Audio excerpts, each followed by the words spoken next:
کیا مردانہ کمزوری نام کی کوئی بیماری وجود رکھتی ہے؟ کوئی اس کا وجود ہے مردانہ کمزوری کا؟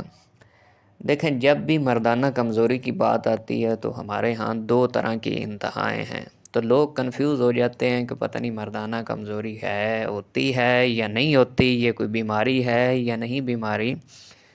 تو دیکھیں، ہمارے یہاں دو انتہائیں ہیں۔ ایک طرف تو میڈیکل ڈاکٹرز ہیں جو کہتے ہیں کہ یہ تو بس حکیموں کا پھیلایا ہوا پروپیگنڈا ہے کہ مردانہ کمزوری تو ہوتی نہیں، اور دوسری طرف ہمارے حکیم حضرات ہیں جو ہر چیز میں، ہر بندے میں مردانہ کمزوری نکال دیتے ہیں۔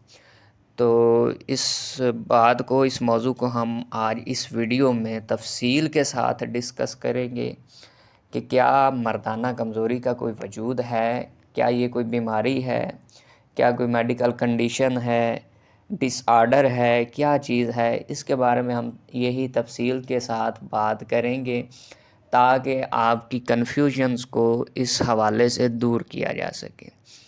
دیکھیں، یہ دونوں انتہائیں ہیں۔ جب انتہائیں ہوں تو اس میں جو حکمت کا راستہ ہے وہ اختیار کیا جاتا ہے۔ تو اب ایک طرف تو یہ میڈیکل ڈاکٹر حضرات ہیں جو کہتے ہیں کہ مردانہ کمزوری ایگزسٹ ہی نہیں کرتی، تو یہ بھی غلط ہے۔ اور دوسری طرف جو حکیم حضرات ہیں جو اس کا ہر بندے کو ہی فتویٰ دے دیتے ہیں یا ہر بندے کو ہی یہ لائسنس دے دیتے ہیں کہ اس میں مردانہ کمزوری ہے آپ کو، تو وہ بھی غلط ہے۔ مردانہ کمزوری ہوتی ہے، لیکن اس کے ہونے کے چانسز بہت کم ہیں۔ لیکن آج کل جس طرح کا ہم لائف سٹائل اپنا رہے ہیں یا جس طرف ہم جا رہے ہیں ایک مصنوعی زندگی کی طرف، اس میں زیادہ تر چانسز اب پیدا ہو گئے ہیں مردانہ کمزوری کے۔ تو پہلی بات یہ سمجھیں کہ مردانہ کمزوری ہے کیا، پھر بات کو آگے بڑھاتے ہیں۔ دیکھیں، مردانہ کمزوری ہم یہ کہتے ہیں کہ بچہ پیدا کرنے کی صلاحیت میں کمی پیدا ہو جانا۔ اب یہ ضروری نہیں ہے کہ بچہ پیدا کرنے کی صلاحیت میں مکمل طور پر آپ ناکام ہو جائیں۔ ہاں، یہ بھی تو ہو سکتا ہے، یہ بھی تو چانسز ہیں کہ آپ کی اگر بچہ پیدا کرنے کی جو صلاحیت ہے، جو بچہ پیدا کرنے کے ذمہ دار آپ کے اندر سیلز ہیں جن کو سپرم سیلز کہا جاتا ہے، ان کی تعداد اگر کم ہو جائے، ویسے تو بہت ایک سپرم چاہیے ہوتا ہے اور آپ کے ایک ایجیکولیشن کے اندر بہت سارے سپرم ہوتے ہیں، یہ بات ٹھیک ہے۔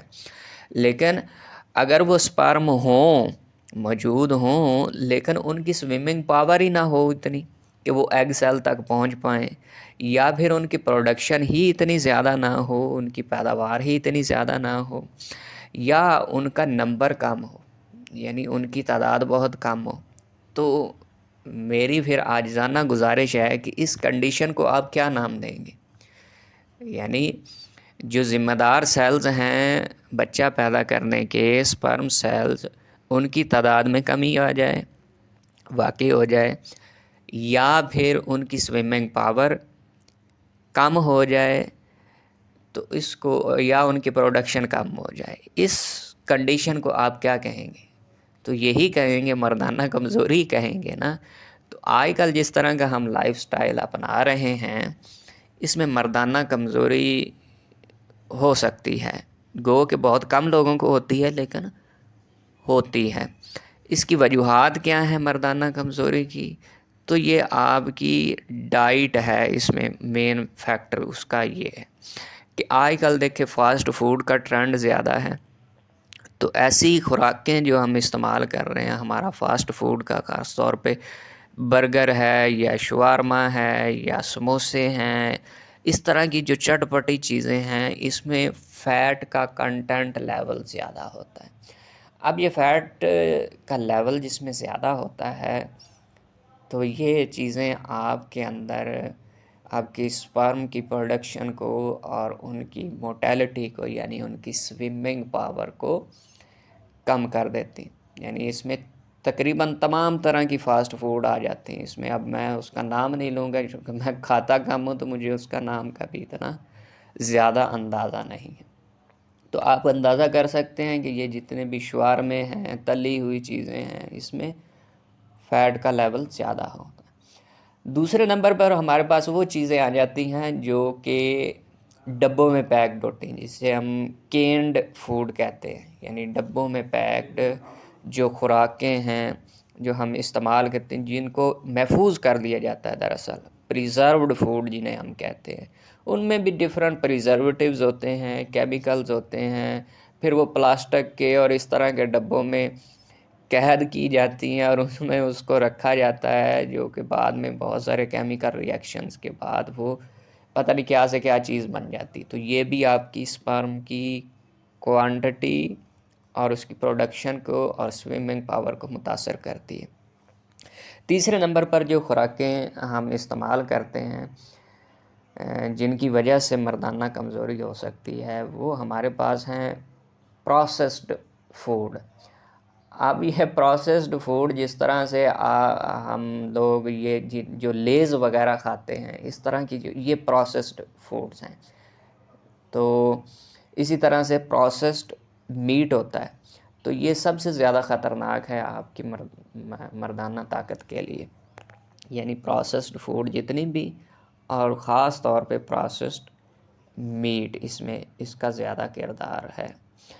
اب اس میں دیکھا جائے تو ان میں سے زیادہ تر وہ چیزیں ہیں یعنی جن کو یا تو لمبے عرصے تک محفوظ بنایا گیا، یا پھر فاسٹ فوڈ ہیں. فاسٹ فوڈ میں اس میں فیٹ کا کنٹینٹ لیول زیادہ ہو سکتا ہے، یا پھر وہ ہاف کوکڈ ہوتی ہیں یا پھر اوور کوکڈ ہوتی ہیں. دونوں اطراف سے یہ خطرناک ہے. یعنی فاسٹ فوڈ اور آپ کی یہ پریزرو کی گئی فوڈ اور پروسیسڈ فوڈ، یہ تینوں کی تینوں آپ کی مردانہ کمزوری کے لیے، مردانہ طاقت کے لیے بہت ہی خطرناک ہیں. ان سے جتنا ہو سکے آپ بچنے کی کوشش کر دیں. خاص طور پہ وہ حضرات جو شہروں میں رہتے ہیں، ان کے لیے تو اس سے بچنا بہت ضروری ہے، کیونکہ شہروں میں اب تو یہ ٹرینڈ ہی بہت زیادہ ہو گیا، خاص طور پہ فاسٹ فوڈ کا اور پروسیسڈ فوڈ کا اور پریزرویٹیوز کا. تو ان سے جتنا ہو سکے اپنے آپ کو بچائیں. شکریہ.